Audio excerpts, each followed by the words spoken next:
ক্যানিং এ ধৃত জাভেদ মুন্সি, যে জাভেদ মুন্সি কাশ্মীর থেকে বারবার কলকাতা এসেছিল এবং রীতিমতো রেকি করেছিল অস্ত্র পাচারের উদ্দেশ্যে। এই রেকি না বিরাট কোনো নাশকতার চক কষছিল সে, জানিয়ে নানান রকম প্রশ্ন সামনে আসছে। কেননা যে চাঞ্চল্যকর তথ্য সামনে আসছে তার ভিত্তিতে মুম্বাই হামলার মূল চক্রী হাফিজ সাইদের ছেলের সঙ্গে বৈঠক করে এই জাভেদ। কথা বলবো, আমাদের সঙ্গে রয়েছেন আমাদের প্রতিনিধি ময়ূক ঠাকুর চক্রবর্তী।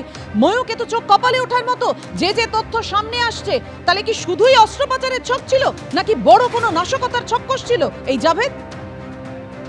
দেখো, সেই প্রশ্নেরই উত্তর খুঁজছেন তদন্তকারী অফিসার যারা রয়েছেন। ইতিমধ্যেই জাভেদকে ইন্টারোগেট করা হয়েছে এবং বেশ কিছু ইনফরমেশন যারা তদন্তকারী আধিকারিক তাদের হাতে এসেছে। লস্কর-ই তৈবা এই জঙ্গি গোষ্ঠীর যিনি ফর্ম করেন হাফিজ সঈদ, তার ছেলে তহা সঈদ, এই তহা সঈদ পাক অধিকৃত কাশ্মীর যে রয়েছে তার মুজফফরাবাদ সেখানে থাকেন এবং সেখানেই লস্করের ব্রাঞ্চকে ওখানে অ্যাক্টিভেট রেখেছেন তহা।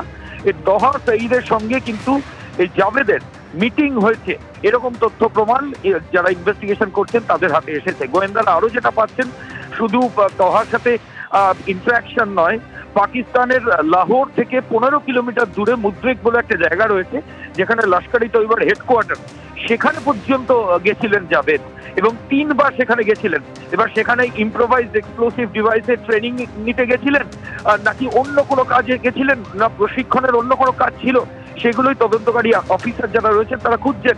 আর একটা যেটা খুব ইন্টারেস্টিং, সেটা হচ্ছে 26/11-তে মুম্বাই হামলার যে ঘটনা ঘটে, সেই মুম্বাই হামলার মূল চক্রী ছিলেন হাফিজ সঈদ, লস্কর-ই তৈবার যিনি চিফ কমান্ডার ইন চিফ।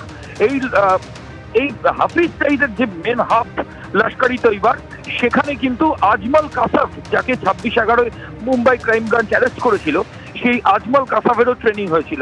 অর্থাৎ কাসাফের ট্রেনিং যেখানে হয়েছে সেই একই জায়গায় জাভেদ 3 বার গেছেন। কি উদ্দেশ্যে গেছেন সেটাই গোয়েন্দারা খোঁজার চেষ্টা করছেন। ধন্যবাদ ময়ূক। প্রাক্তন বিএসএফ ডিআইজি সমীর মিত্র কি বলেছেন দেখুন।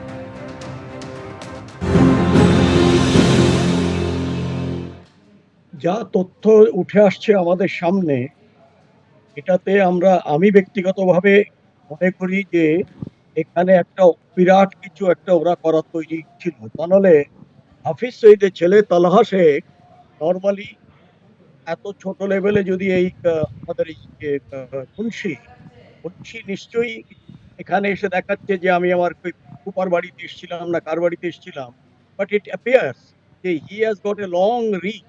এবং ওই যে এলিটির যে হায়ারার্কি, আমার মনে হয় যে ওর একটা ভালো উপরের দিকের জায়গা আছে। আমি বারবার বলার চেষ্টা করছি যে আজকের জিনিস নয় এটা।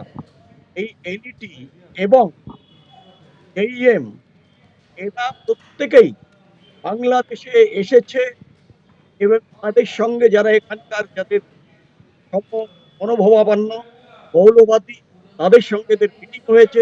আল্ট্রা রেডিক্যালাইজেশন লিডিং ভায়োলেন্স, এই যে আমরা যদি খাগড়াগড়ে হলো, খাগড়াগড়ে যদি না হতো আমরা জানতেও পারতাম না যে এখানে এরা কতটা ডুবে গেছে।